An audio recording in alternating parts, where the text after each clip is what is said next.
everybody. Welcome back.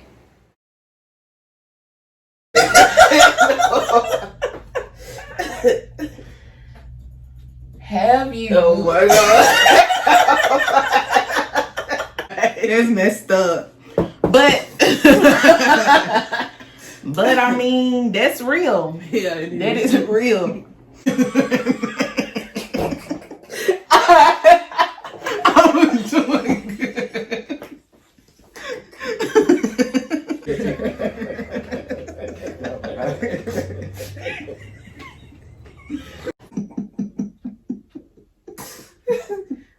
Damn, I mean,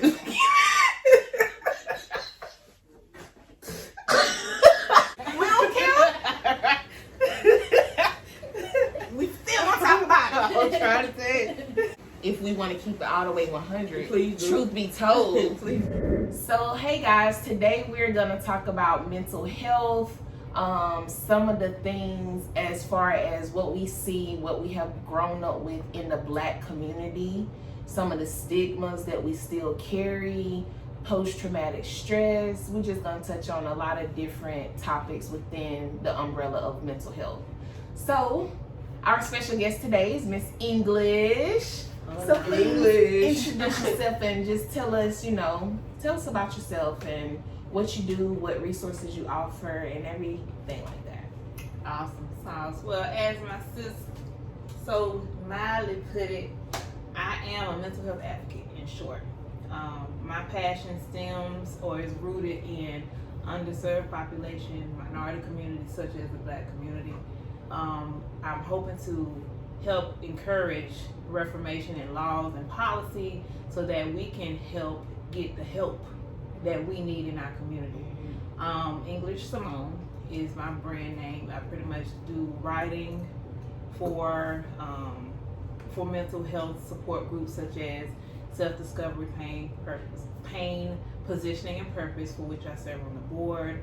I also serve as a family-to-family course facilitator with NAMI, Georgia, and I previously served as a program coordinator for Africa's Children's Fund, that is an organization that provides resources for financially underprivileged or disparaged families. And at the end of the day, that's what I consider myself, a family support specialist with an interest and regard for mental health and trying to raise awareness for our people, especially as we face things like COVID, Right. racial riots, Right. unjustified killings, Right. and just a plethora, I like that word. Yes. Plethora. Good word. Right. Of things that we just continue to face. Don't start with me, y'all. But yeah, I'm so happy to be here and to be able to talk with y'all and to share with them, like, these are my sisters from hell. Yeah. So it's like, and it's also something I'm gonna tap into, is just about surrounding yourself with positive energy and positive people. Like, you need that. I know social distances is a thing, and we like 6 inches and not 6 feet. But you know what? I'm amongst good blood. So Tell us about your book. You were co-author in writing a book about mental health, right?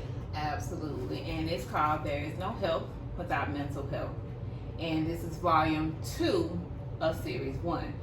We do work together routinely. Okay. We have our 3rd volume coming out this year that is promoting men in mental health. Nice.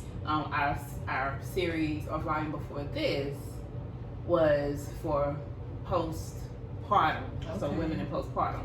This particular book is a general speaking of the many faces of what mental health looks like. It looks like you. It looks like me. It looks like our moms, our dads, cousins, brothers, so on and so forth. And what that book offers is an opportunity to really get that feeling of not necessarily watering down what your life is giving you, but knowing that someone else has walked down that path. Maybe not in your shoes. And I'll actually touch into that as well. But that book lets you know that, hey, if this person got through it, there's a chance for me as well, because it's not unheard of. And there are so many things that mental health encompasses that we as a black community, we just overlook and dismiss because it's so typical or it's common or it's expected. Right. So in this particular book, I co-author with, I think, 8 other people. And we just we recollect our experiences with mental health. Some people in the book are veterans. Some are people who have lost their children to suicide. Some who have lost their parents to suicide, who've been suicidal themselves, or had suicidal tendencies. And not just suicide, because mental health is anxiety, it is depression, it's schizophrenia, it's bipolar, it's something as simple as our habits or our addictions, substance abuse, which is one I think really hits not just close to home, but in our community in general.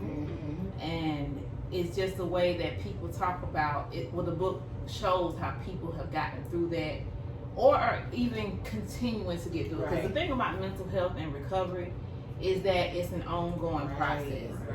And even there are ups and downs, your highs and your lows. And once you think you're stable and stagnant, you have that trigger. And that's a big part about mental health, is knowing that trigger. So you can obtain a copy of this book, an e-version or the hard copy. The e-version is available on Amazon. The best thing to do is look up the title. Once again, There Is No Health Without Mental Health, Volume 2, Series 1. Or if you would like your own, or if you would like the e-copy, it's available there on Amazon as well. Awesome. Thank you. This is gonna be really good. So, do you want to share any situations that, if you look back on it now, you see that it does fall under the umbrella of mental health, and maybe how you handled it? Do you have any that stick out in your head that you feel comfortable with talking about? Shit,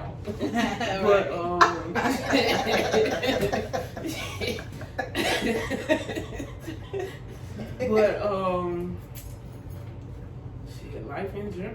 Yeah. You know what I'm saying? Everyday life. Every day. You know, I ain't gonna say it's a struggle, you know what I'm saying, but because now, you know, I know how to handle it, rather, you know what I'm saying. But like I said, from jump, we didn't know how to do that. You know what I'm saying? And if you're going through something, it's just you deal with it and you get through it. You know what I'm saying? With maybe no help, you know what I'm saying, or maybe you felt like you couldn't go, you know what I'm saying, to nobody, you know what I'm saying, you just had to deal with it by yourself. And as far as a situation, I mean, I can't, I got a lot of them running through my head, but, you know, but as far as just picking out one, I understand that. I feel on that. I mean, I'm the same way. Like, it's just so much we go through, like you said, on a daily basis. Not only being female, but being African American and being an African American female. You know, like it's levels to it. So, and then if you work in corporate America, or if you have an employer, it's just a lot you have to deal with. If you got kids, it's just so many layers. Like Jessica said, it's so many layers you have to decompress, and sometimes we feel like we can't decompress all of them alone. But sometimes we also feel like we don't have the resources to get help to help us decompress those layers. Oh my gosh. So, and you know what? It's as much as I quote unquote love talking about it, it's just like when it comes to mental health and, like you said, the resources, the awareness of it, us even talking about it, like you saying, like a lot of times we don't have people that we can really go to because we don't believe that it's a thing. At the end of the day, like you say, you pull up your pants, put your big girl bra on, and keep it moving. But it's like we allow those cycles to continue, and they fester and they worsen generation after generation. It's one thing to be strong, and it's one thing to be stupid. And I'm not saying necessarily stupid by choice, but it's because we don't talk about things. how can we get the resources if we don't know what the problem is because we don't open up about it? You know what I'm saying? Like, and you're right. Like, we get hit with stuff left and right, day after day, and mental health basically boils down to acknowledging it, or admitting it, acknowledging it, and then you can find the resolve. Right. Until you actually acknowledge that, hey, it's a thing, we're not going to get those resources as a people. Right. And it goes even deeper than just resources. Like, what are we doing to set that pace to even alleviate the stuff within the home and within ourselves first? Exactly. So, like, for instance, if I have to pick a situation, and it's crazy because I was listening to y'all's racism podcast, and I was like, dang, like, I don't think I've ever had racism blatantly displayed on me from a white person. That's a blessing. From us, Yeah. I get hit left and right with intra-racist statements, and it's because I speak well. I might dress differently, and it's ironic because in a culture where, you know, we perm everything most of the time, this freaks people out. I'm like, first of all, it's mine. Right. Second of all, I don't want to wear perm. I had one up until I had kids. Yeah. And third of all, why does that, you know, don't come to me when I walk in the quick trip. Right. Don't do that. Right. Like, Yeah. somebody, I'm like, they said, I'm like, no, first of all, put your fist down.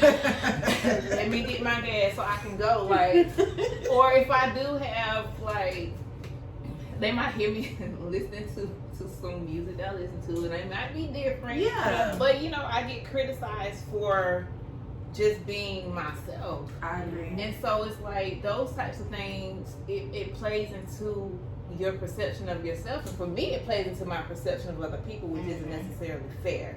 Like, as a people, in other words, we have to learn how to be accepting of all things our people encompass. We are a beautiful people of variety. There you go. But we put ourselves in a box. There you go. And when we see ourselves outside of that box, it becomes a problem. There you go. So There you We go. have been programmed for so long. Thank you. program. And Conditioned mindset. Yeah. In prison. And we got to get outside of that. We You know have what I'm to. saying? Because that wasn't set up for us. Right. You know what I'm saying? That particular system was designed to do just what we've been doing. Yeah. You know what I'm saying? To tear us down, to tear each other down. Yep. You know what I'm saying? And the day we come together, Over with. It's a done It's a deal. done deal. A done deal. I've had those same experiences since I can remember. Yeah. Like, honestly, I used to be a little lighter than this. I remember. I know, right? That's something. I used to be yellow, and people let me know I was yellow. Yeah. Like I didn't see myself every day, Right. but they used to call me white girl. Like you said, because you chose like, to. right? Yeah. Yeah. I ain't gonna lie. When I flashlight. No pun intended. Flashlight. Somebody call you flashlight? I don't know. Now what? Whoever watching it, you call her flashlight, you got no right. You was fine. Like I didn't know I was yellow. Right. No, but you kidding over there. Right. I'm saying. Look, Wait a red, minute. yellow, and black.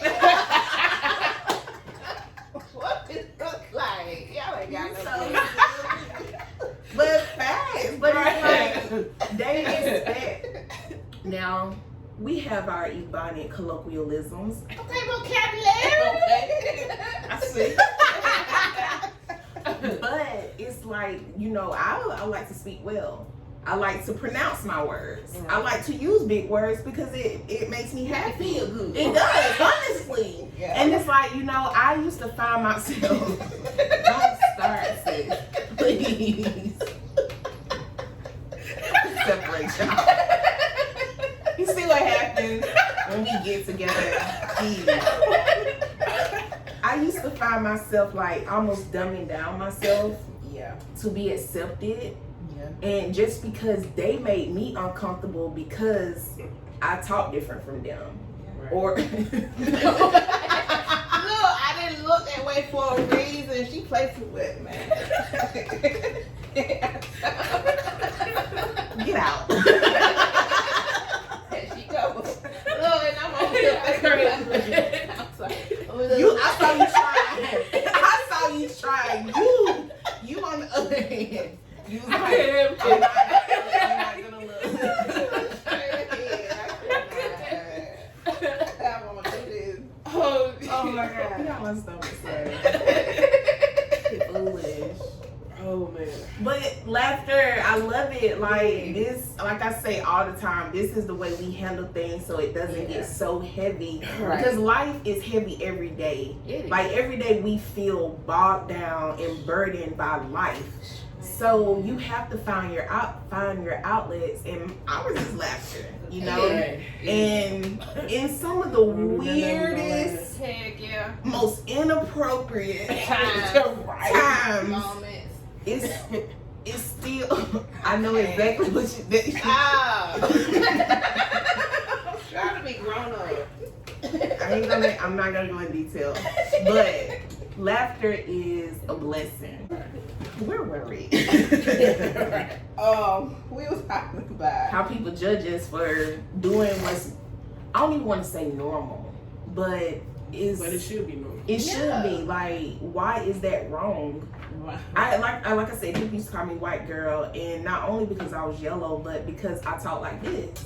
Yeah. And it's like, why you talk like that? What you mean? How do you Why I talk talk like like that? that? Like, that's how I talk. Right. And what's Like- wrong? How to talk? Right. He's just so proper. It's not proper. It's just correct grammar. Right. And like It's a choice, actually. Yeah. Just like I choose to talk like this, you can too. Exactly. It's just a choice. Whichever way you Like, choose to talk, be comfortable in yourself. exactly. I think that's what it boils down to is people learning to be comfortable with themselves and be comfortable with other people being themselves. Exactly. You can't make everybody fit what you perceive as normal. Exactly. Because at the end of the day, we're in a melting pot. America is a melting pot of Right. personalities, people's faces, so on and so forth. And if you can't get with the fact that we're all different, something in yourself is wrong with you. Exactly. Your mind state is off. Exactly. Why is that? And then all of that in itself ties back to racism, fear, bigotry, sexism, Yes. colorism. I know y'all Yes. mentioned that. It's Yes. like we put ourselves we put others into boxes. Yep. And we build our fears, we build our expectations, we build our paranoia, we build our habits around what we think other people should do, how other people should react. Exactly. And if you continue to move in that way, you will stress yourself out. And at the end of the day, what's normal? Like, There is no normal. exactly. There is not. Like, because even with normal, that is what they told us normal Exactly. was. Exactly. Yeah. And so what is Who normal? gave them the authority Right. to create normal Right. from their perspective? Normal It's is individual. like, But it's just based on like your individual perception and experiences. Yes. Like your normal is not my normal is not your normal, because we have not necessarily been through the same thing. Right. Even if we have, it wasn't in the same way. right. We didn't handle it the same. It's just, you can't compare yourself to others. That's why they tell you that all the time. Stop comparing yourself to other people. Right. Like Yeah. you'll immediately you're putting yourself in a position to be let down and disappointed. Every time. Every single time. That's true. It's like, no, we can't do that. So let's take that. The whole concept of expectations, especially in an age where social media is the thing. Like I've had to take social media breaks. Definitely. Because I will admit, like on a real personal tip, like I went through things I experienced things that I didn't realize what it was until I left out Austin. Mm-hmm. And it was like, damn, like, so that's what that was. Mhm. Like, I was so hell bent on, I need to have this done by this age at this time, and then I see other folks just taking off, and it's like, well, dang, like, what am I doing wrong? And I've always been on, like, I've held myself to a standard up here. Just me now. Right, I only right. held that standard for myself. Right. And it's okay for you to take your time. You're right. Right. But if I struggle or if I messed up, I'm like, oh my God, I Right. can't believe I did this. Right. And it sends you into a state of depression. I know with mine, it started off as anxiety like hell. Like even, I have anxiety for different reasons now. Mm-hmm. And it's not as mild or as passive of a condition as people think. Like, at least it hadn't been for me. Mm-hmm. Like there would be like nights, like last night I couldn't even sleep. I don't know Either because I ate the wrong thing, I ate Chipotle, no shade, Right. but I couldn't go to sleep. It was just choke. No, Chipotle is disgusting. So you did choke.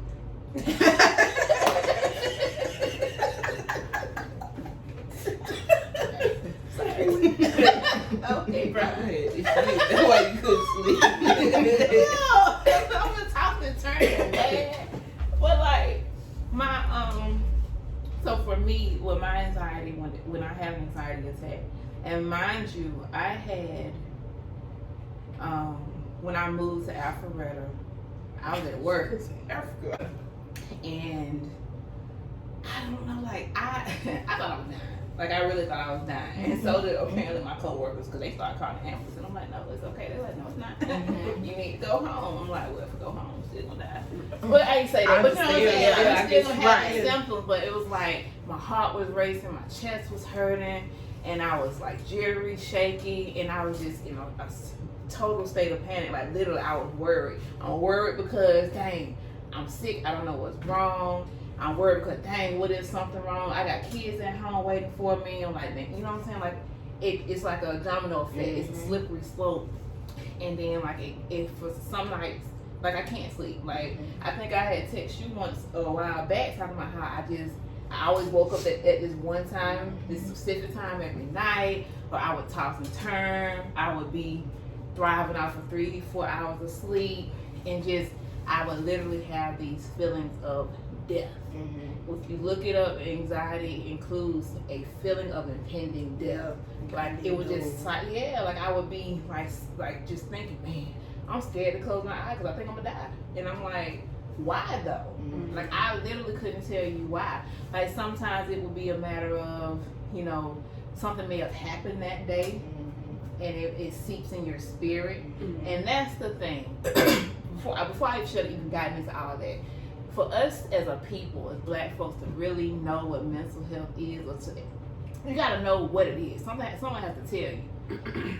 And to me, if I could summarize mental health, it is the capability, the ability, the maximums and the lows, or minimums rather, of what your brain can conceive and accept and how you manage it. Mental health is all about, yes, it's about reactions to situations. Some of us carry it better than others.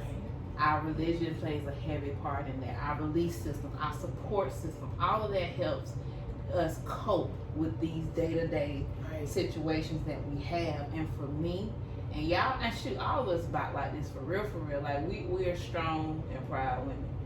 It's good things, bad things. Because at the end of the day, shoot, I'm bad at analogies, but I'm gonna do this anyway. So I sit this wonderful jug of Cheers to Health beverage on the table. Plug. Right. And it's, you know, it's nicely supported, no issue. You take this same jug and sit on this straw. Bro, this person ain't gonna deal with stress. Exactly. Because they don't have that same stability as this table. And I'm still gonna use the straw, by the way. But I'm just saying, it just goes to show that one thing for one person is not the same for the next. So you can't, that's why I hate when people be like, oh, you just dealing with that, you'll be all right. You don't know that. You can't sit up here and tell me what I'm mentally capable of handling, or what my spirit is like in this moment.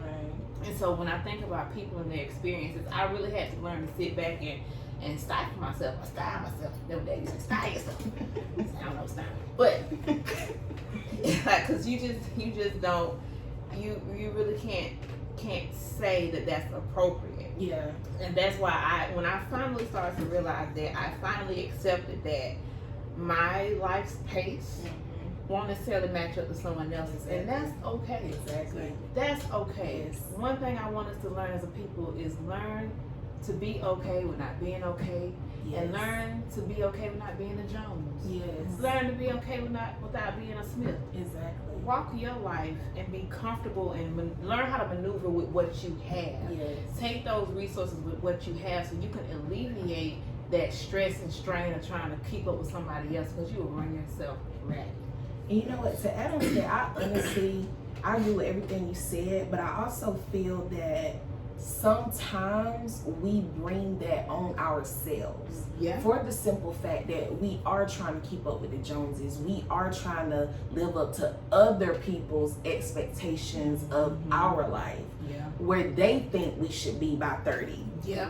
What do we hear? By 30 you should be married with kids, have a stable job, making 6 figures, X, Y, and Z, own your own house, own this, own that. Yeah. That's not for everybody. Right. Yeah. Some people honestly never get there. Like, let's just be honest, they never get to that expectation. Then some people, it may take them 40, 50, 60 to get there. Some people get it at 20. Yeah. It is what it is. Right. But we just gotta stop as the individual just using their words and expectations as law. Yeah. That's not law, that's your law. Like, use that for yourself. Yeah. I was the same way. I started getting anxiety like in my late 20s because in my head, it was certain things I wanted to hit by a certain age. Yeah. So as I approached that age, I was like, Yeah. so I ain't get that goal. Okay, Right. cool. Right. Next milestone. Right. What's up? Okay. But then again, like, I also realized as I got older, if I would have received that at the age I thought that I deserved it, I would have lost it. Exactly. I would have lost it because I was not ready. I still had things that I needed to go through, honestly. And I had to still grow and build my own foundation before I can include anybody else in my foundation. True. Like, if you finna build a house, the first thing they build is the foundation, and they have to make sure that it's sturdy to hold the house, no matter how big you want your house to be. Exactly. You always gotta dream big, but you always gotta make sure your foundation is sturdy, and your foundation is made up of many components, but it starts with you. Yep. Because you are the core of your own foundation. That's why we gotta start relying on other people and stop focusing on their goals for us. Even our parents. I love my parents to death. Yeah. But even with them and any other parents, like, yes, you want X, Y, and Z for your child. You want to see your child do this, this, and this, and accomplish this goal. You want them to have what you didn't have. That's nice. But the pressure, Right. as a child, the pressure to live up to that is another thing that we take on, and we don't necessarily communicate that to our parents because we don't want to disappoint them Or disrespect. or disrespect. We were raised in a town, like, well, I say a time. Our people like know your place, Basically. and you were censored. Yes. So even now we're censored. So we went from being censored as children, To and now we're censored as censored adults. Man, and it's like Facts. like you can never be comfortable. You're Right. afraid to really express yourself, and Exactly. that goes back to why we can't manage our mindset and why we resort to alcohol. Mhm. We Yeah. resort to drugs. Facts. We resort to cookies. But it's like, that's why I say, like, I was on the way here thinking like, dang, like, I want a bottle. I don't smoke, but Mhm. drinking is my vice. Mhm. You know what I mean? But thankfully it's not to the point where I'll spend my last dime on Right. it. But there have been times where it's like I would crave for it. Mhm. And I come from a family with a history of alcohol abuse. Mhm. And it scares me because you can easily slip into it. Easily. It doesn't take much. And folk, well, you just drinking just to have a good time. But if you listen to people in that conversation, I like the feeling that it gives me. Mhm. What feeling is it giving you that you can't have in your reality? Mhm. So Come on, I don't really think about it like Well, you just said something. and that's why I feel, and you know, I'm not gonna knock anybody because once again, an addiction is an addiction. Whether it's shopping, whether it's drinking, smoking, whatever. Right. An addiction is something that takes over you and you have no control over it. That is the problem. Right. If you have to seek solace in something to get away or to get that euphoric feeling, there's a coping issue. Mhm. There's something that you need to really dig down deep and find out what it is. What are you burying? What are you hiding? Is it because you don't want to face the fact that you're not Exactly. living up to somebody's expectation? Is it because your family has a secret that only you know and you don't want to be conscious or cognizant of it? Or is it that you don't feel like you're who you need to be, and drinking makes you that person. Right. It's a lot of things that in our society we deem as okay and sociable, but people are hiding behind Yeah. these bottles. People are hiding behind pain. People, and even a more concrete example, people who cut themselves. People do that. Yes. People cut themselves. Mhm. People.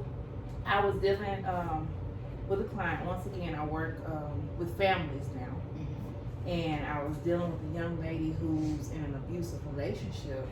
And this particular instance, she was in the hospital. Her significant other had broke her jaw.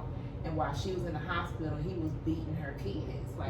And that's why I had to go visit the family. And then she was afraid to talk around him, but she ended up admitting to me later that she was depressed then. And the only reason she wasn't gone is because she didn't have access to the pills, because she would take bottles of pills and try to take herself out.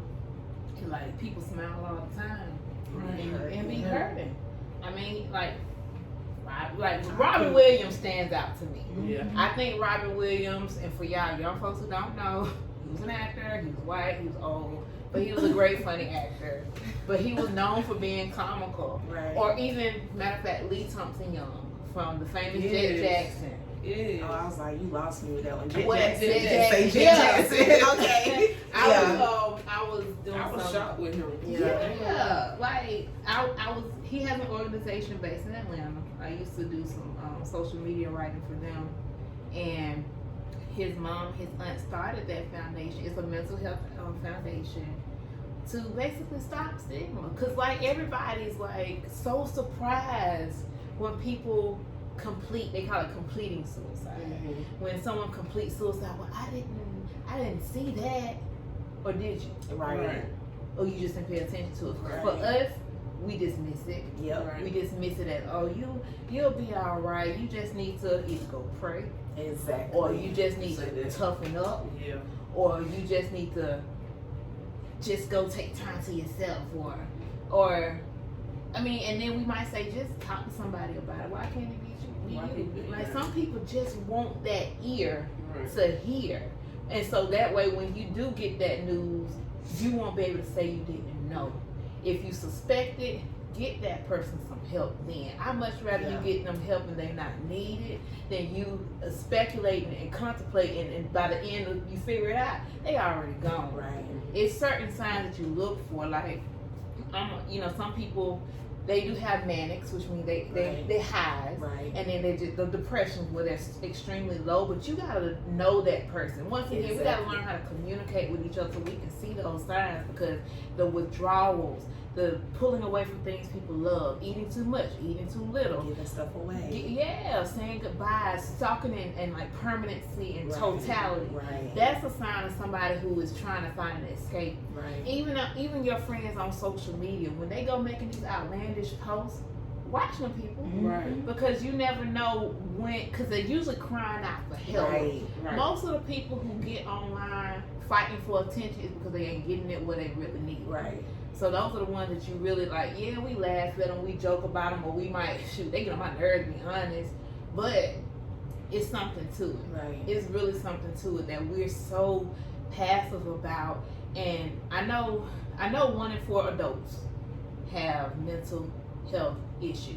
And I think the problem is that when You people said think 1 in 4? 1 in 4 adults, that means if that camera was a person, that means that camera would have a mental issue. Right. For real though. Yeah. But and it's Yeah. and with our children, I want to say it's like 1 in 12 in children, and only 25% of them get the help they need.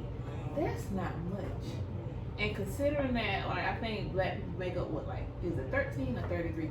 We make up a fraction of the United States population. And a lot of people fuss about us not getting the help we need, but we don't talk about it. You're right.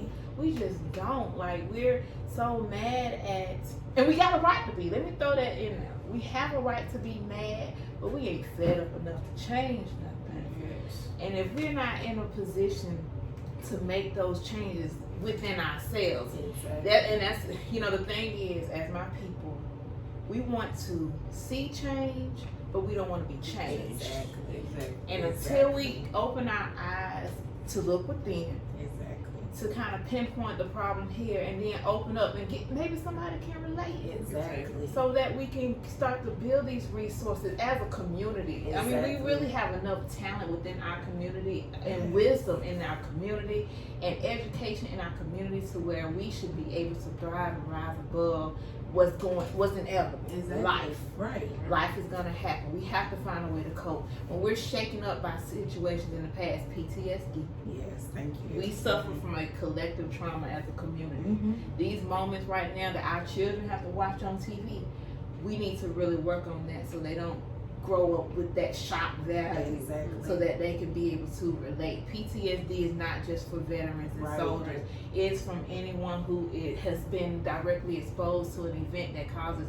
a long-lasting trauma. Exactly. Rape victims experience PTSD. People who've been robbed experience PTSD. Witness robberies, PTSD. And that's what I'm saying. A lot of people, that knowledge piece goes a long way. We have to want that knowledge so we can grow. Agreed. Step off my soapbox and drink. I feel like you hit so many things, and as you was talking, like I'm trying to make mental notes. Right. One thing you said when you were talking about the manics and the depression, it really made me think about Kanye West. And I'm not here to judge anybody, but he has openly admitted he has bipolar. And like, if we want to be honest, and this is my personal opinion, I feel like him saying he want to be president is a manic phase. Right. Like, Yeah. being honest, Right. because You're right. Right. not even saying that he can't do it, but just to go from whatever to, oh, I'm about to be president or Right. run for president, but you ain't took the steps. Yeah. And it's like, you really just think you can be Kanye, and because you Kanye, now you can be the president. Right. It's levels to it. Right. And it's steps to it. So that's an example of manic and Absolutely. depression. Absolutely. And that, to me, that's a cry for help. Like, when I heard that, I didn't take it serious. No, I didn't. He's not gonna get my vote. No. And I like the old Kanye. I'm gonna put it that way. I do too. But Mom, sorry. Definitely. When she passed. And that's what I He just really had that lost it. conversation Yeah. Yeah. a couple of weeks ago. Yeah. Yeah. That is, everything changed for him in that moment. Yeah. And that's life. Yeah. But also, you said, like, we're gonna have peaks and valleys. Like you said, that is life. Mhm. So I have referenced this so many times, and I'm gonna keep doing it because it's so prevalent. We are guaranteed hell. Mhm. Okay, we are guaranteed trouble. We are guaranteed to go through things. Like, it is a guarantee that every single being is gonna go through something. So my thing, and again, I'm not making light of it because it does have a lot to do with coping. But my thing is, if you know that you're gonna go through it, accepting that you have to go through this to get to something else, maybe that can help you with coping. I think so. So that it's not such a shock factor. Like, I feel like people who truly think that everything is roses and sunshine and rainbows are delusional. Heck yeah. Because that's not life. That's not not. reality. Reality, stop. Reality is that you are gonna go through something. So when you can already, not saying just be on ready for every Right. little thing, That's but paranoid. when, exactly. But when it comes, it shouldn't, I can't even say it shouldn't.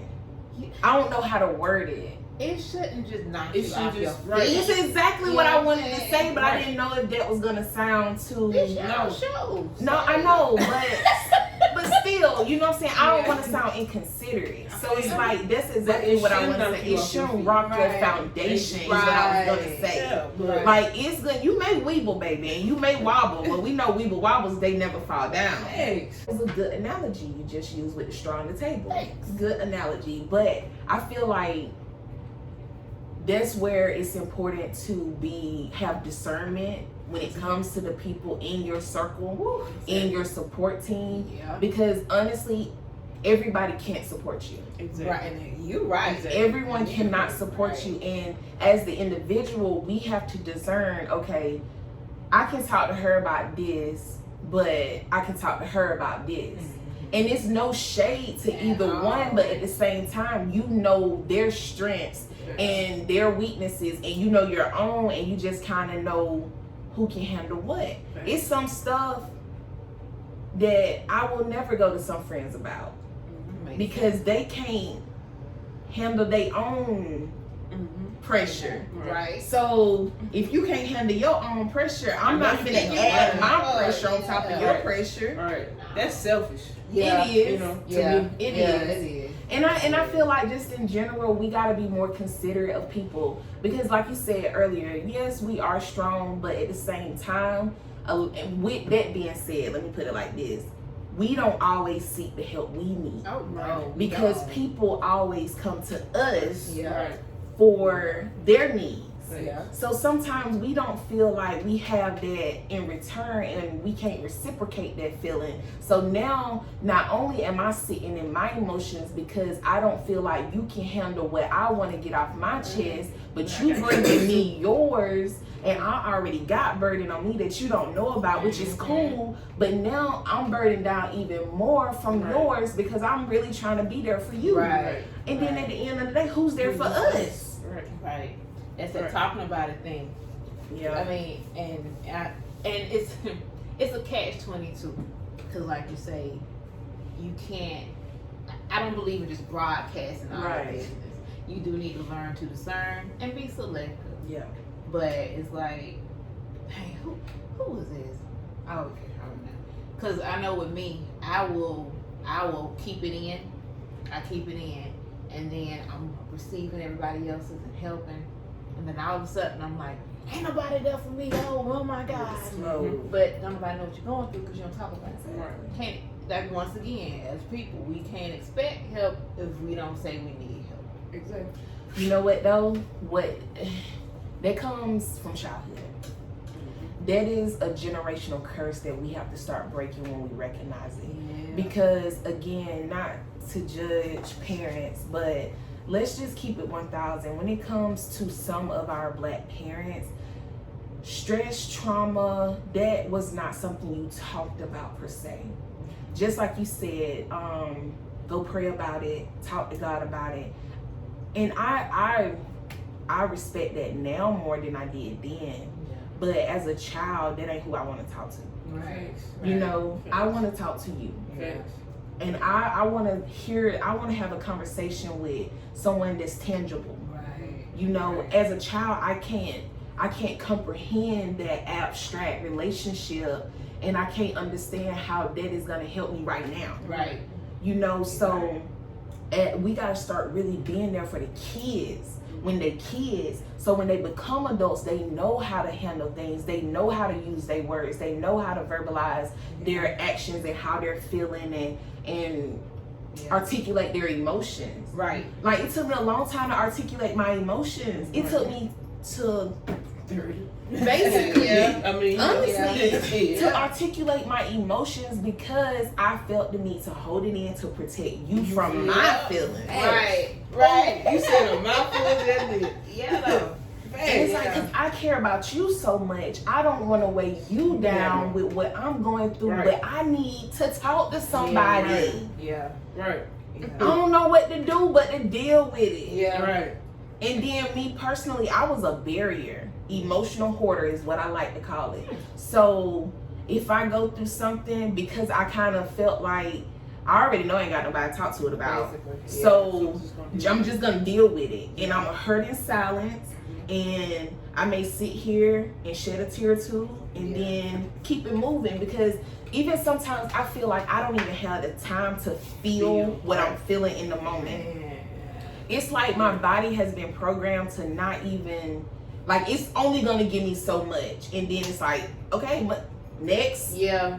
let's Oh my move God. on. And it was like the other day, nothing necessarily happened. I just felt heavy. Yeah. I felt really heavy and just sad, Yeah. and that was weighing on me. Yeah. So I wanted to cry because I felt like if I can cry it out, I'll feel better. My body wouldn't allow me to do that. It was literally like I was sitting on the couch, literally less than 5 tears fell, and it was like, carry on, Right. you know? Mm-hmm. And it's like, okay. I guess. Yeah. So now I gotta like make myself like get out this mood, and I don't know. It just be a lot. To get out of here. I prayed and meditated. Yeah.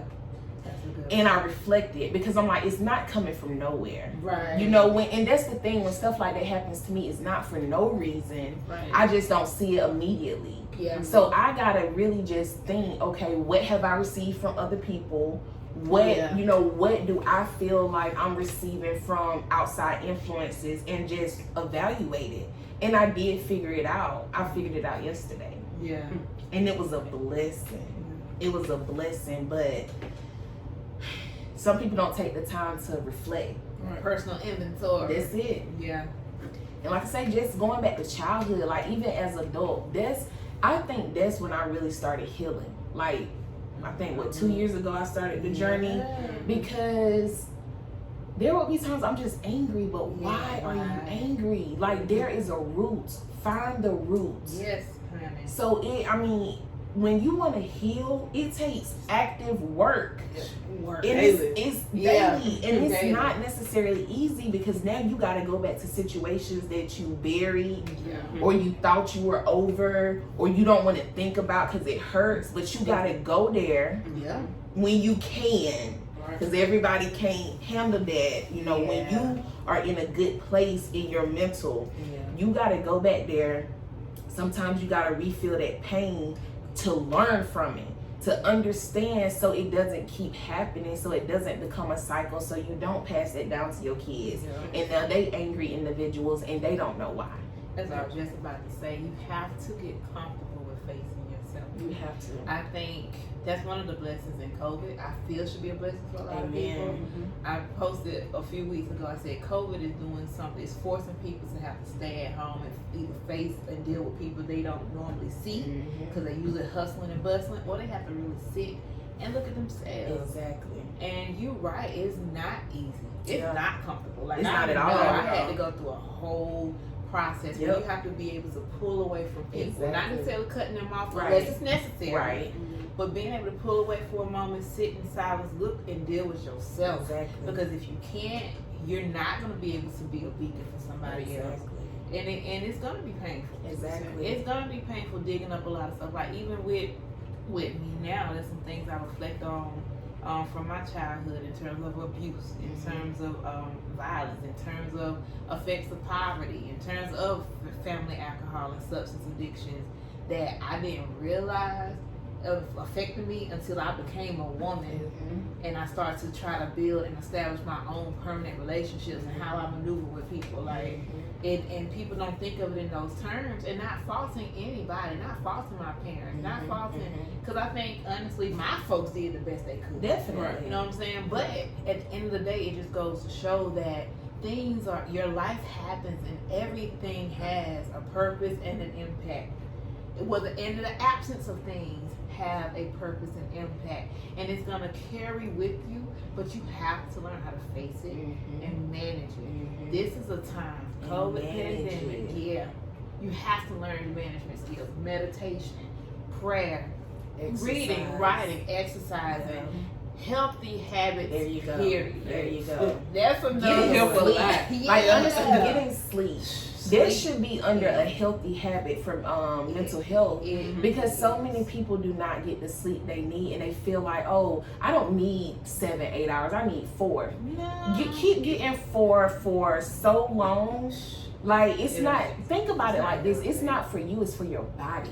Right. Your body and your mind, they need time to rejuvenate, to restore. When you are asleep, that is when your brain is working the most. It's compartmentalized. I had to hold on, get it right. It's compartmentalizing, you know, it's deciphering, it's throwing out what's not needed, it's storing what's needed. Like, that is time, and your body is giving your body time to heal. Using workout, for example. If you work out, if you lift weights, when you lift weights, the reason you're sore because you're creating micro tears in your muscle. If you're not allowing your body to rest, those tears can't heal. That's just like your soul. You know, every day something is creating micro tears in our soul.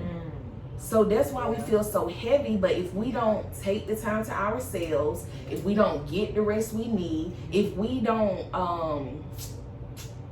take a time out. It's another word I wanted to use, but if we don't just take personal time, that's why personal time is so important. Very Self-care is so important. Very important. Because when you don't care for self, how can you care for others effectively?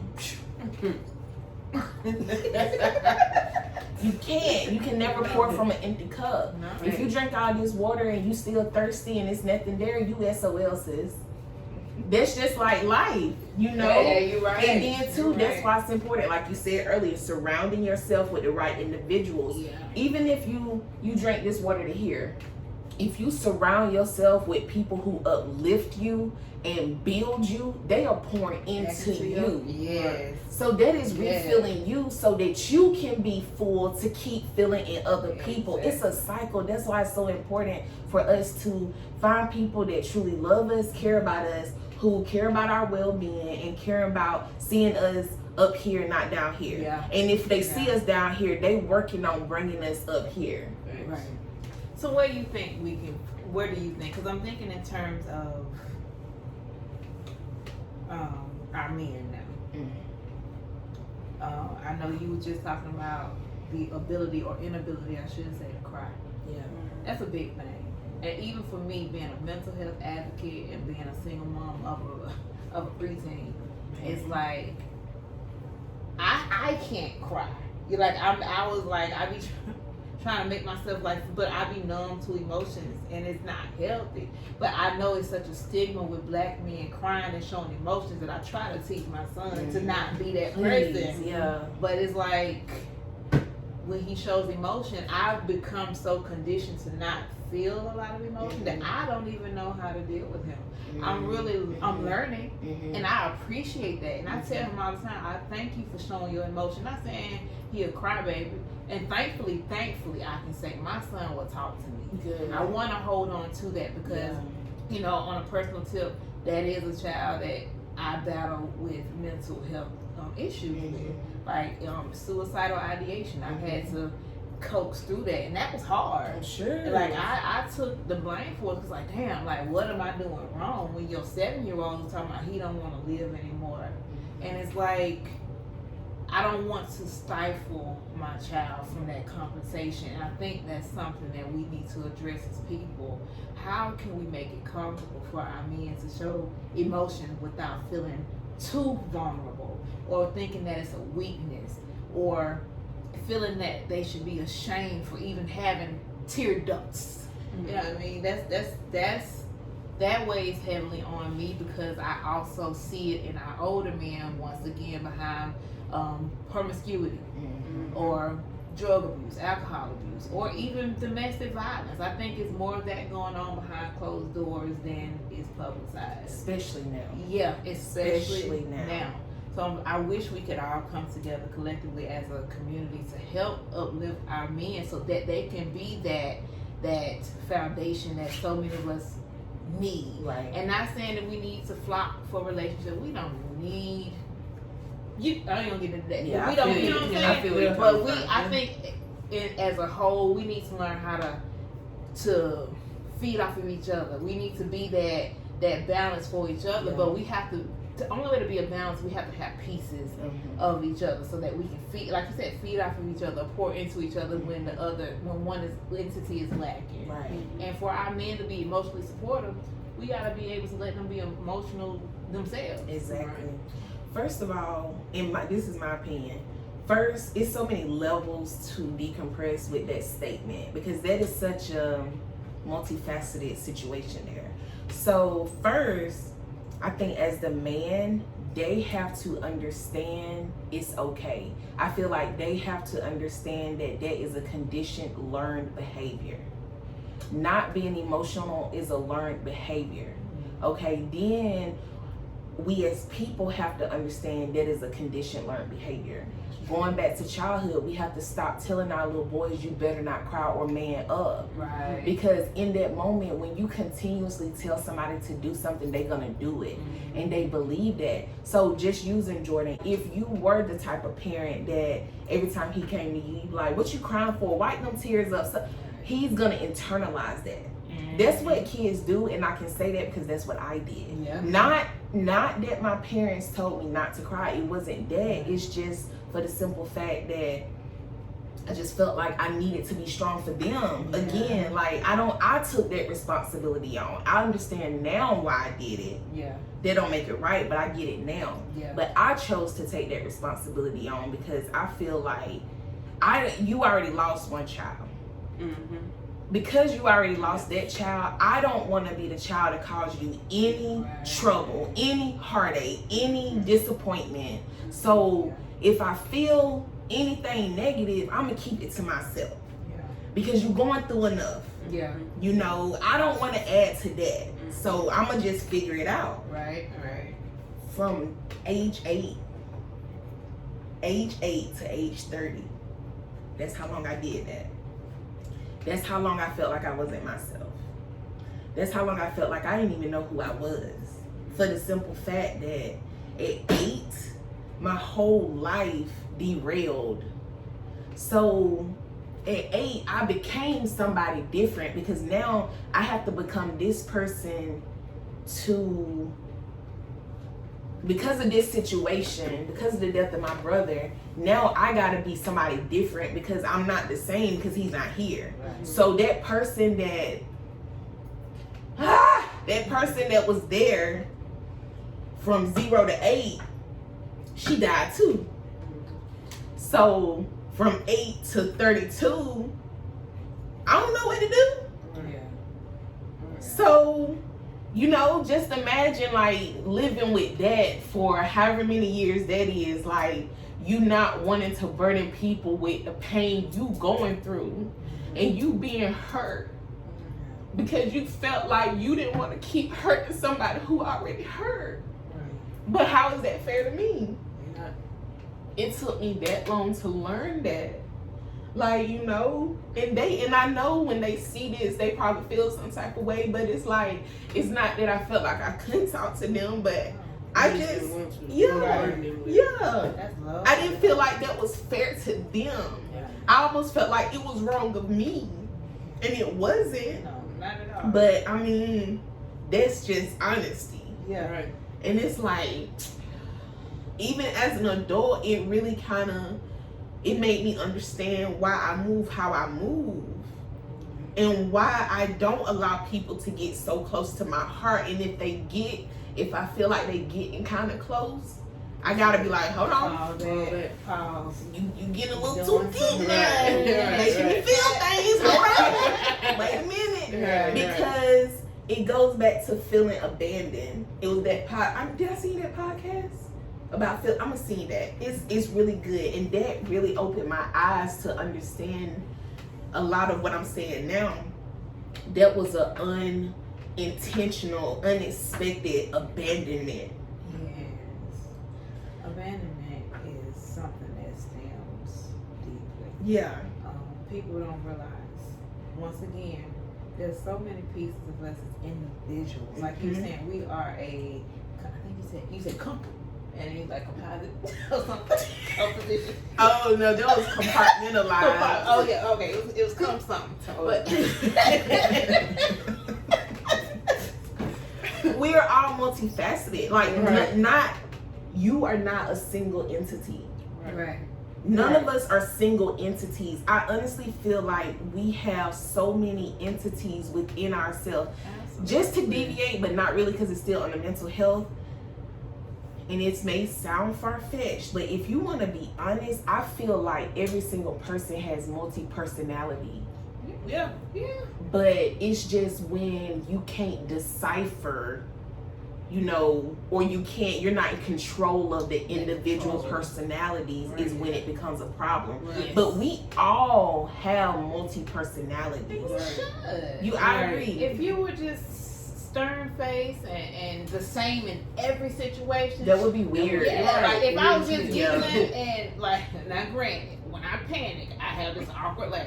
I have a nervous laughter too. Yeah, but if you always laughing, and folks gonna look at you cross-eyed and crooked because it's not normal. Right. Or if you mad at everything, people might not look at you because they ain't gonna be able to tolerate you. But that's the thing, like you're supposed to have those different, like for instance, professional me, street me, home me, wifey meet, they all different. All different. They totally different. Like you supposed to be able to wear different hats because you're in different facilities or different situations. And it's like once again that management of it. Yeah, It's that management of it. you're right. And that's it. That's the part. That's the managing it. And then just accepting that fact and you know, I don't know, man. I said just accept it, man. Accept Like it. people got to get out of this thing where you have to just be perfect.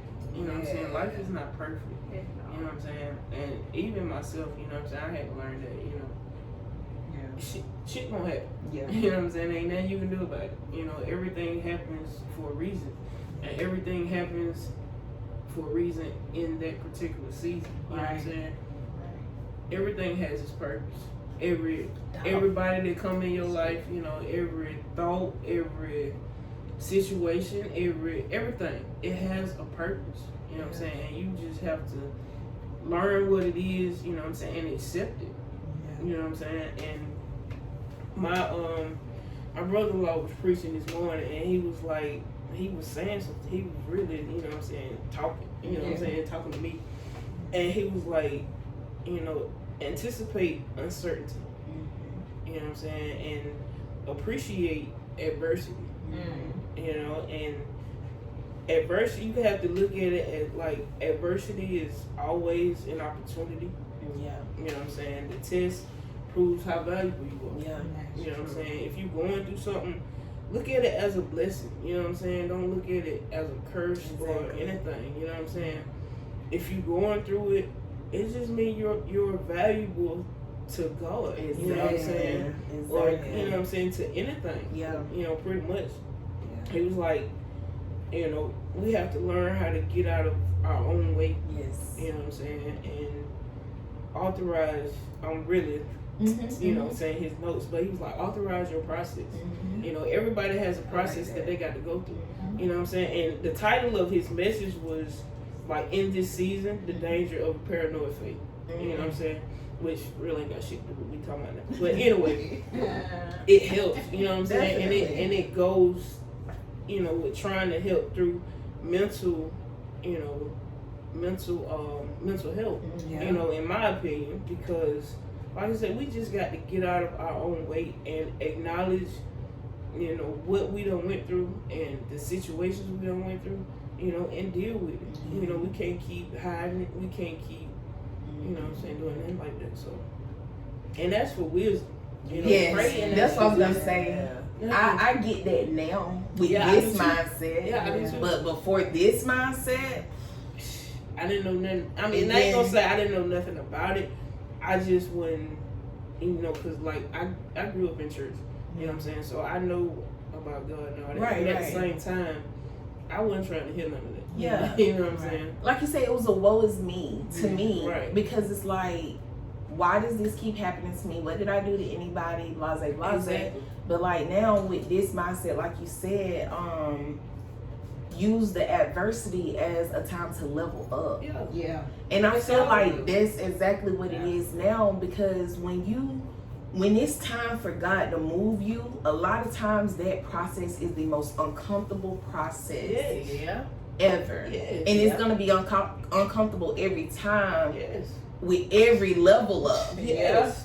And now that I understand that and I recognize when it's coming, it's like, okay, that lets me know, stay the course. Yes. Stay faithful. Plant yourself, because it's coming. And it's coming hard. And I'm okay with that. Yes. Again, the tree may lean, baby, but it ain't gonna break. You know, it ain't gonna break. So now I love that. I wish I could have heard that. But thank you for sharing that. Because it makes a lot of sense, and it does go with the topic. Just because, again, it goes back to managing it. Right. And that's a big part of it. That's what people don't realize. But before you can manage it, you have to accept it. Exactly. You have to Acknowledge accept there's it a and problem. acknowledge it. Exactly. And it's okay. Like once we break that idea of not being perfect, like if you do have to be perfect, define your perfection. Exactly, Right. to you. Yes, because living to someone else's expectations. What kind of accent that was? living, you know, trying to live with someone else's expectation. And like you were saying, kind of going back, what we perceived as children, we thought like children. Exactly. And you know, and what we saw around us influenced how and why we had those perceptions. Not saying it was right, not saying it was wrong, but you know, on one end, it may have groomed us to be strong, and for some others, it may have groomed them to be overly independent. Yeah. You know what I mean? Either way, if you don't have that balance, there's still something that needs to be adjusted. Definitely. You know, and coming up in situations where you are groomed to be independent or to not be selfish, or you have to consider all those people around you because you do see them going through things. You know, it makes you aware, it makes you alert, but it makes you aware and alert of others. You don't necessarily take the time to reflect on yourself. Self-acknowledgement, self-care, all that stuff, a lot of people don't tap into until they're older and can really understand, like, this is important. One of the driving forces behind self-discovery is self-care. Self-care was a big challenge for me. Like, I was always on go, and even now when I'm not on the go or doing something, got my hand on a project, I'm not comfortable. Like, I don't know, I'm antsy. You know what I'm saying? Like, I just feel like it's something I should be doing, and then I will push and push and push until I start having migraines.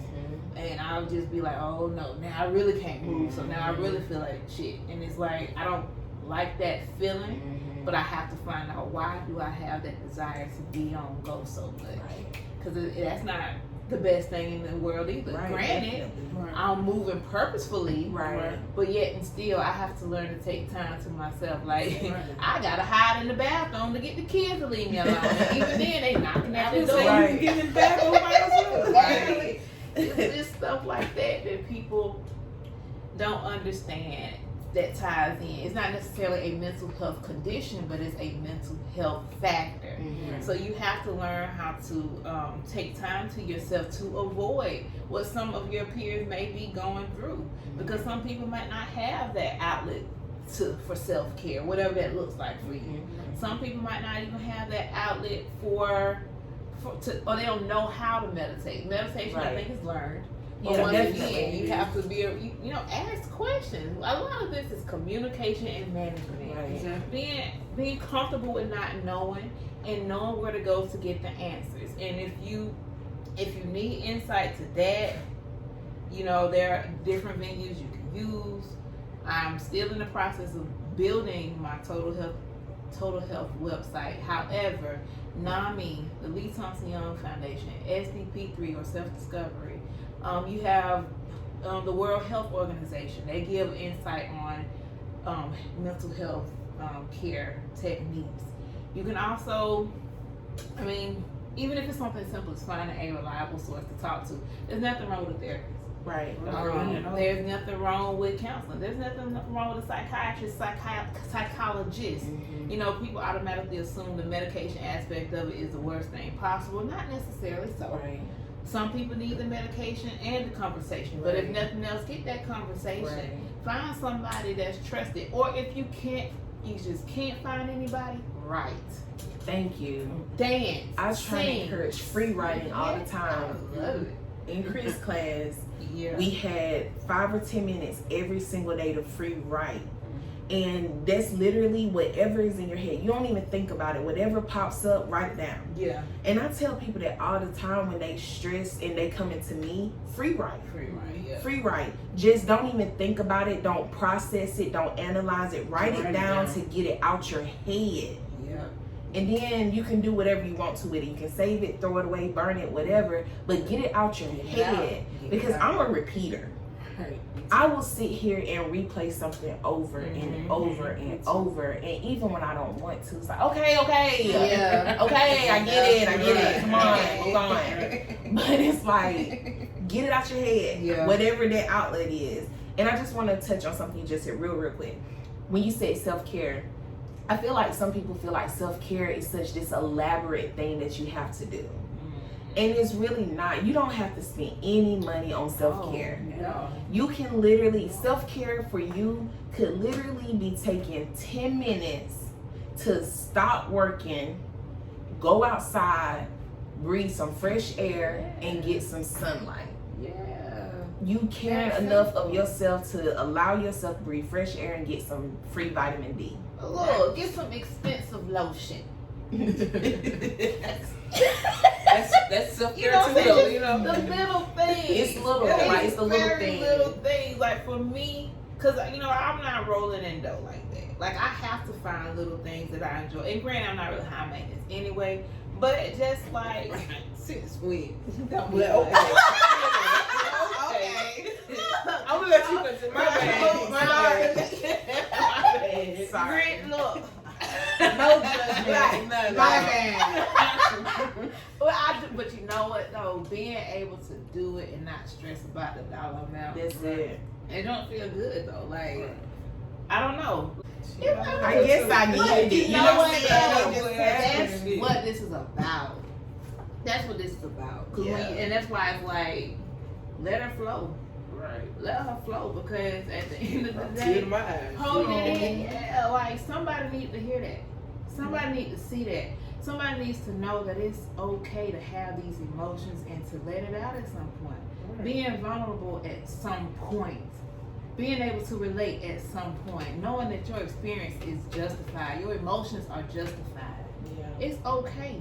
Because it goes back to why we as a community, we can't fully heal because we don't want to show those emotions. Yeah, you're right. Like and don't get me, I tell anybody, once you see me cry, we got damn near married. I don't That was cry, big. but- See, and this is the thing. I do cry. I just don't let people see it. I cry.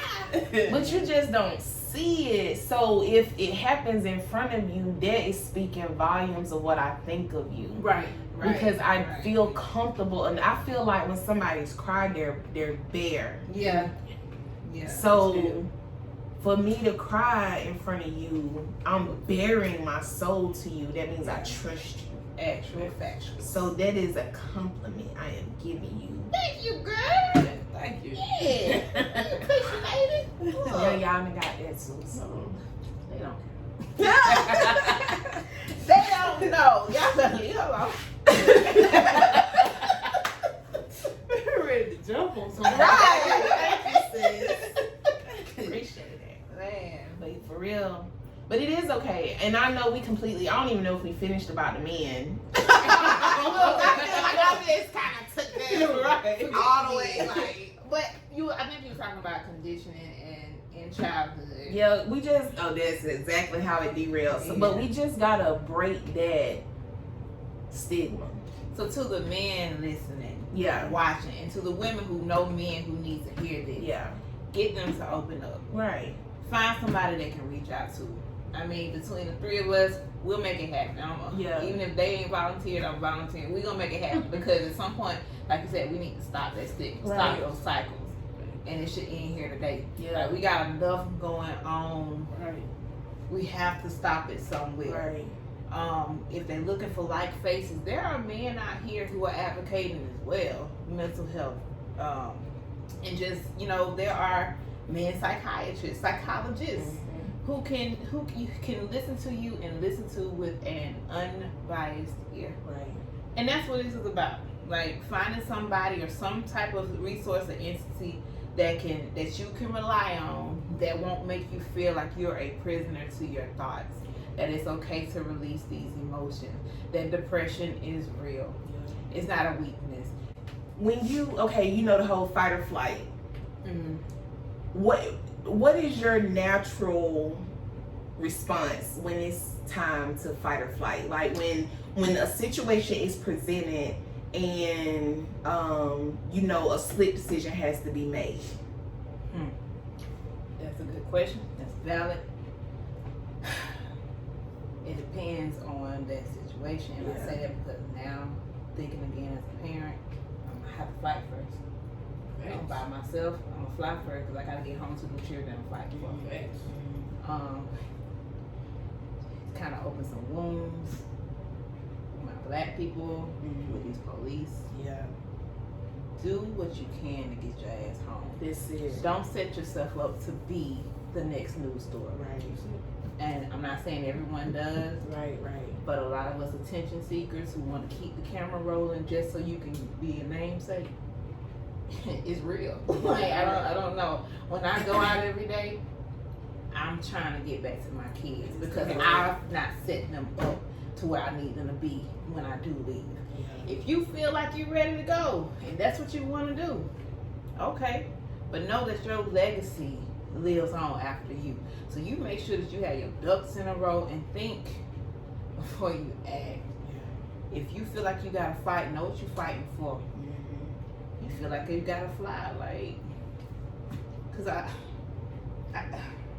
that's me. To answer your question. Same thing, like you said, depending on the situation. Just because, you know what I'm saying, I got a baby to get back home to, or a child, she and a baby no more, but my baby. Always be baby. Always. But like I said, depending on the situation, I'm gonna fight first. Do people, when you're, okay, so, and it can be any situation, it doesn't have to be traumatic per se, but like say when something happens, okay, I don't know how to ask the question, I'm gonna be honest, but for me, you're not gonna know that I'm freaking out on the inside until after it's over. Okay. So like, and I really don't know where that tactic came from, but like literally I'm gonna act and respond so that we all make it out of this alive. That is always my goal. And then after that, I'm gonna freak out. I never feel until after. And I don't know if that's healthy, but that's what it is. Like now, when I say after, I get sick. Like depending on what it is, I get sick. Like throwing up, like I get a nervous stomach. So like in the moment, I'ma handle it. Yeah. Boom, boom, boom, we finna do this, this, and this. As soon as we say, like I'm so nauseous, like my whole body. When I say my whole body is shaking, like you look at my hands and they just like this. But during it, you will never know. Do you think that's like I don't know, it's like remnants of your adrenaline, maybe? Girl, I guess. I don't know. Like I guess. Like I was saying earlier, like granted, y'all know me, I'm a little old anyway. And my reactions are horrible. Delayed. Right. That's what I'm saying. I think I got it might be the opposite of her. Like I'm gonna get out of this situation, but I look like a whole fool trying to do it. But I'm gonna get become a deer. Yeah. Like I mean, me personally, you know what I'm saying, just because I've always been taught to think first and act second. You know what I'm saying? So while everything's going on, I'm thinking, you know what I'm saying, like how I'm finna handle this, what I'm finna do. Okay, if they do this, they get crazy, then I'm boom, boom, boom. You know what I'm saying? Afterwards, I'm just really replaying the situation like I ain't sick or nothing like that. Yeah. You know what I'm saying? But I just replay the situation, and if it's something I could have done better, you know what I'm saying, I think about that or dwell on that, you know what I'm saying? But other than that, nah, like while you talking or while you acting a fool, I'm already plotting. You know what I'm saying? Like what's what. Yeah. And we finna act accordingly. You know what I'm saying? Yeah. Now situations like that, like if it's somebody like an individual, like an argument, something, no. Like they don't have that power over me to make me sick. No, it's with anything. No, I'm saying to make me sick after. It's just more honestly, like more life or death. Mm-hmm. Like we all finna live. Yeah. You know what I'm saying? Like let's get it. Right. And then after that, I'm gonna be a nervous wreck. Yeah. So like I constantly Waffle House. Oh God, it sounds bad. Oh, I think you told me about this. And I posted about it because it just threw me off. I'm like, this lady asked me about condiments, and he just walked in here with a gun because this lady wants to talk to him. Look, ma'am, I came here for one thing and one to die. Give my hash brown so I can go. Cause like this man started going off. Like I didn't know what was going on. So he walked out the Waffle House, and he came back in, and the little waitress like, well, oh, ma'am, you gotta go. Who? My hash brown. She's like, her. I don't know what you said to him, but he just walked back in here with a gun. And she's like, you want to catch up with the hash brown? Damn. Look. Right. I catch up at home. Right. let me go. Like, she like, nah, ain't nobody walking out here by themselves, ma'am. And then the dude with the girl like, I ain't finna get shot for no female. Blue. You on the wrong date, man. All right. I don't know what y'all got going on, but all that to say, you just can't be prepared. I can't be prepared because I just want my hair brown. Because I ain't like walking out like that. I just don't understand. Yeah. As far as being in real dire situations, like, and I don't know if you know, but I've been with a significant other where we used to like fist fight. We used to fight. And I would hear people recall those situations later and they'd be like, you did X, Y, and Z. To me, I have no recollection. Like when I honestly think when I'm in a heightened situation, I black out. Because there are stages in life where I don't remember being there, but somebody can tell me word for word what I did, what I looked like, what was going on, and I don't remember it. So I don't know. I think that's a coping mechanism. It's a form of amnesia. Because that has happened to me too. It's just, it could be so traumatic, that's not something you want to remember. Yeah. So you literally like bury it in the back of your mind, in the sea, so that it will not arise again. Yeah. And I've had situations like that where it does not matter what reference, it doesn't matter if I'm seeing this happen to somebody else and it happened to me, I'm not gonna think about that situation that happened to me. Because that is literally something I have buried. Yeah. And that is very unhealthy. Yeah. I had to learn that is very unhealthy, but I think it's some form of I guess maybe a negative coping mechanism. Not being able to face it is a big thing. Like another situation, like when it comes to my daddy's service, funeral, and I was carrying Jordan at the time. Like that whole week is a blur.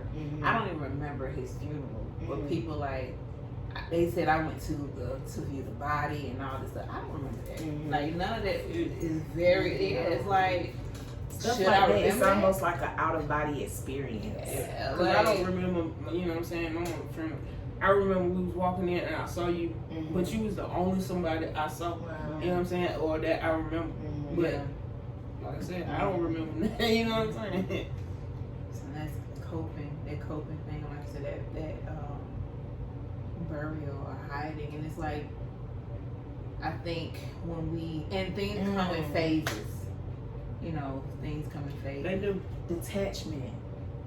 Yeah, Detachment. That is the word. Yeah, we detach from that situation because it's so painful and we can't comprehend it in that moment. Yeah. So it's just, it hurts too bad to feel that. So we detach from it.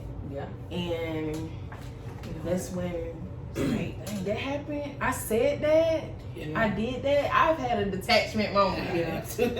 It's funny you should say that. And not saying that, you know, these situations we talk about are indicative of what I'm about to say.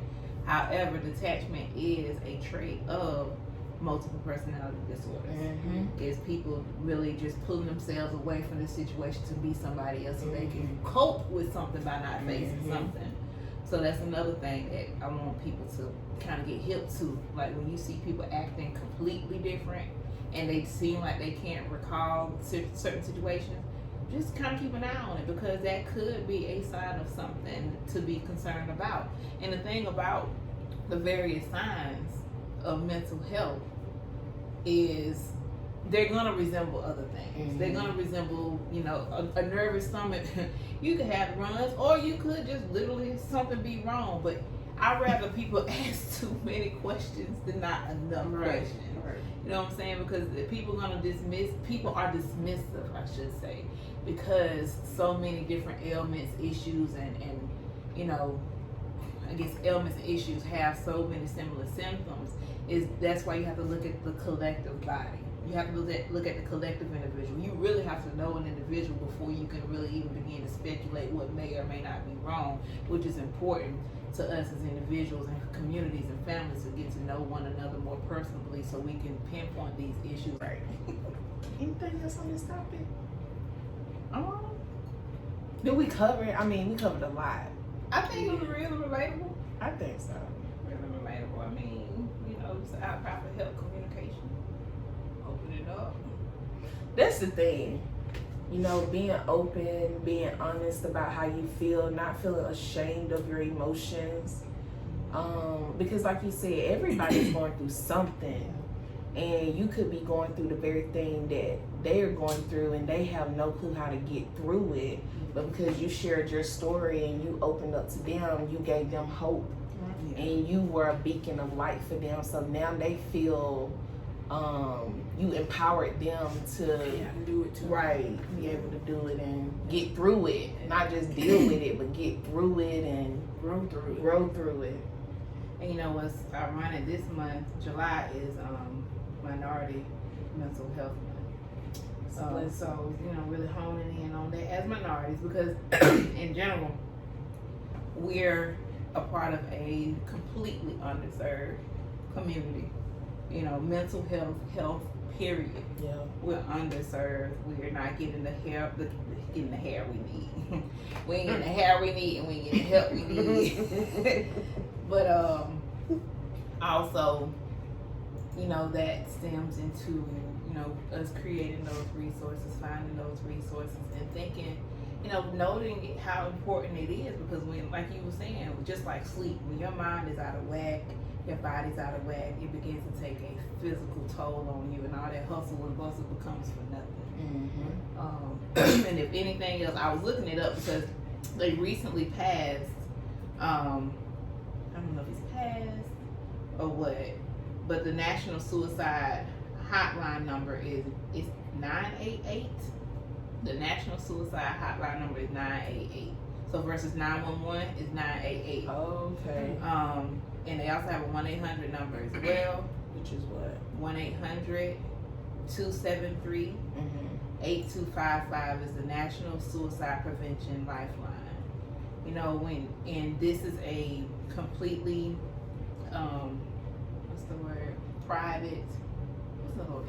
private number where, you know, you can call if you suspect or you have feelings of suicide yourself.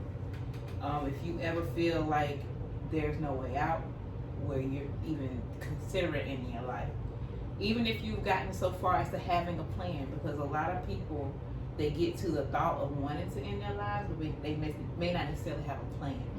At any point, if you feel like you have no way out and you need to cry, dial 988 or 1-800-273-8255. Get on the line and talk with people. They even have an app.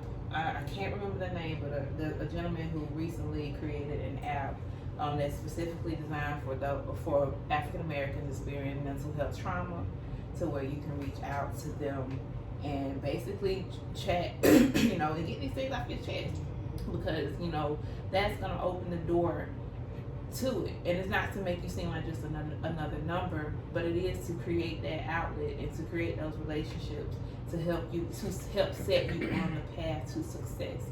Because until you open up about it, you know, and receive that care or receive that input from a caring source, it's going to continue to fester, and you may end up on the other side of the news, I like to say.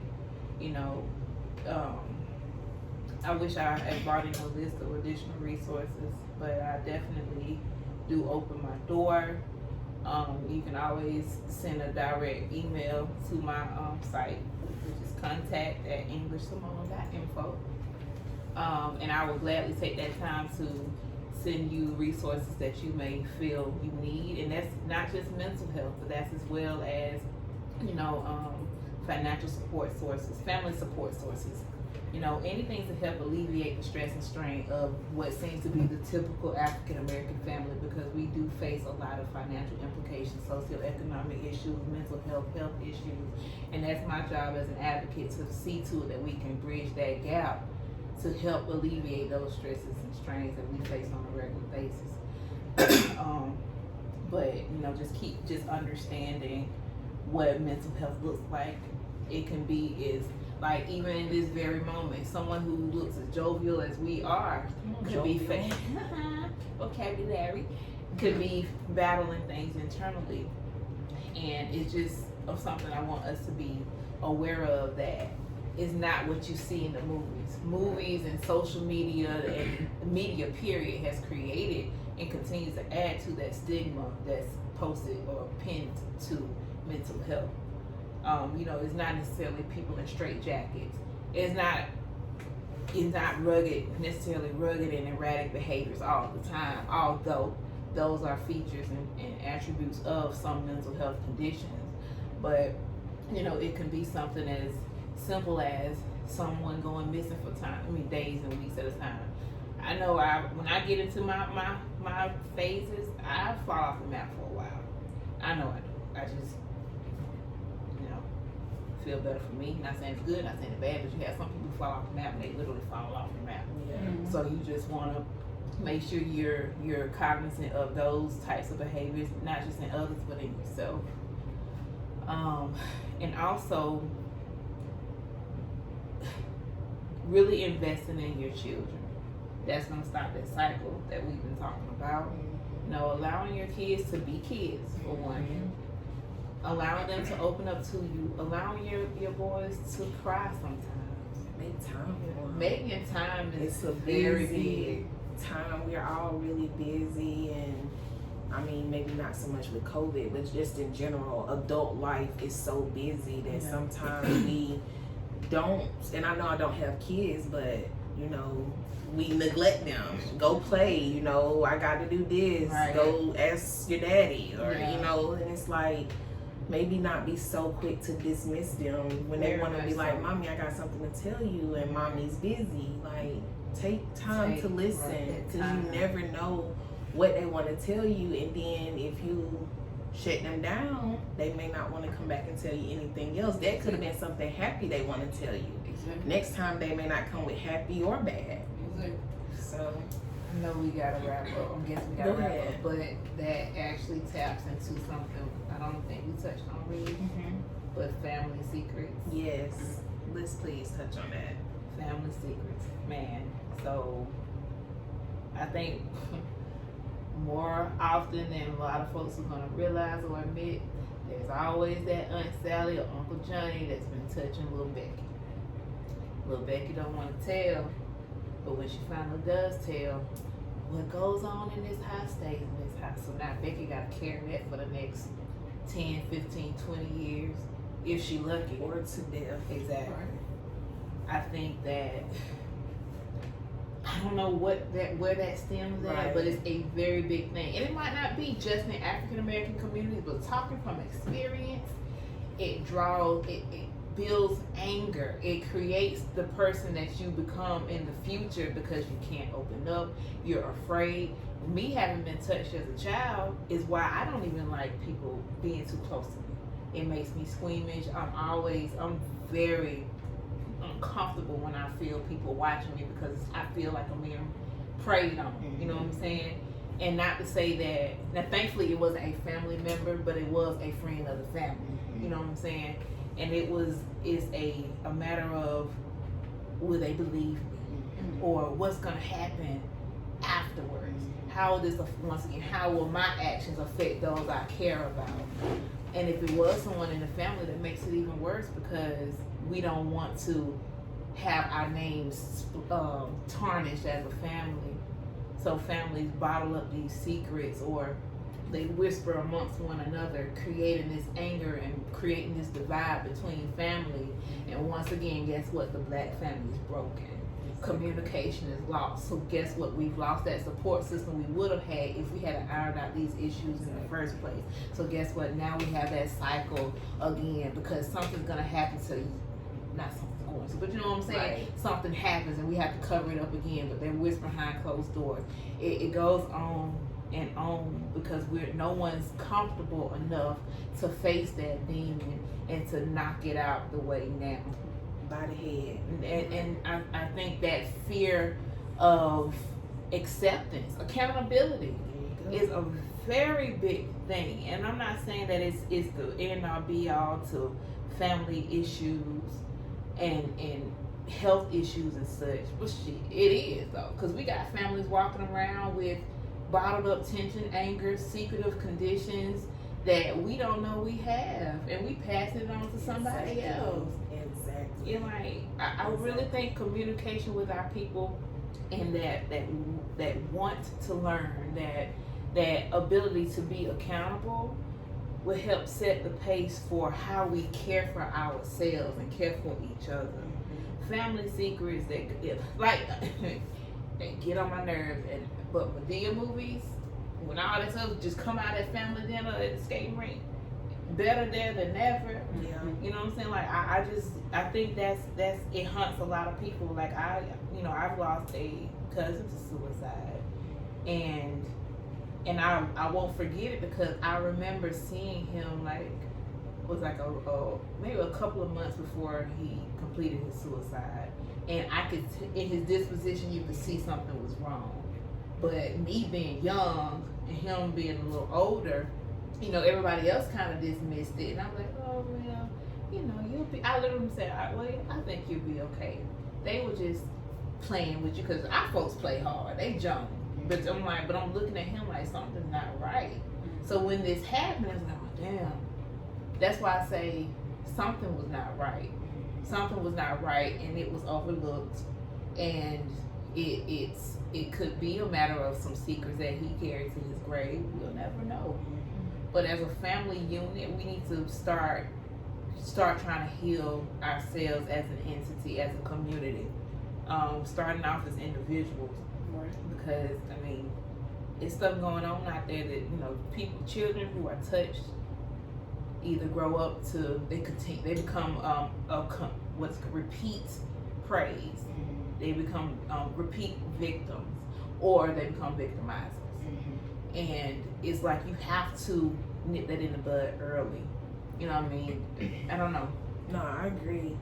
And things happen. So when I say this, like, I understand things happen, but that's why if possible, before you have your kids, that's why it's so important that you heal yourself. Absolutely. Because then if that, God forbid, that does happen to your child and they're open enough to come to you about it, you know how to handle it. I feel like just our parents and grandparents, they didn't have that healing. Yeah. So a lot of times they honestly don't know how to handle it. So how do we handle it? We don't.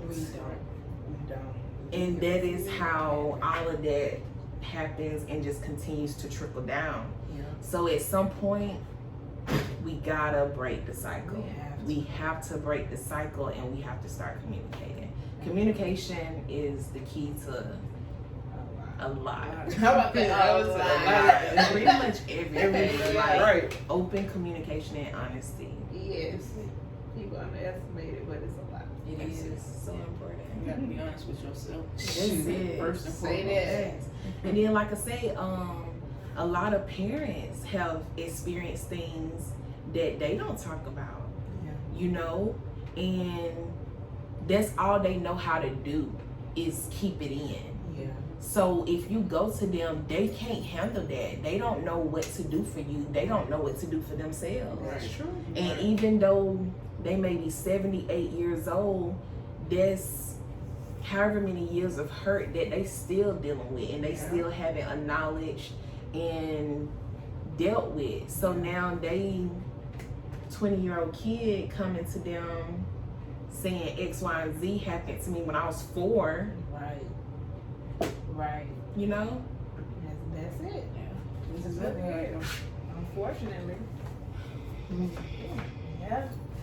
We'll touch on that. Thank you. I'm glad you brought that up, because that was something that definitely needed to be said. I just want to say, I'm not a therapist. None of us are, but we have our own personal life experiences. So that is where we are speaking from in this video, is from our personal experiences and how we overcame certain things and learned how to overcome them and learn how to deal with them. So hopefully this video will help some people to understand that you have options. You always have options. You always have choices. So we just pray that if you are a person that suffers from mental health, whether you consider it minute or it's debilitating, that you do seek help and that you do have a foundation within yourself and within your community and your support team, and you have somebody that you can really talk to so that you don't have to succumb to your disease process, whatever that is for you. So thank you for coming, sharing your knowledge. Y'all make sure y'all pick up this book, There Is No Health Without Mental Health. It's on Amazon ebook, and if you want a hard copy, contact English, and she can get you that plus shipping, so she does ship. And we hope you guys take care. Have a great day, have a great week, and always remember to be excellent.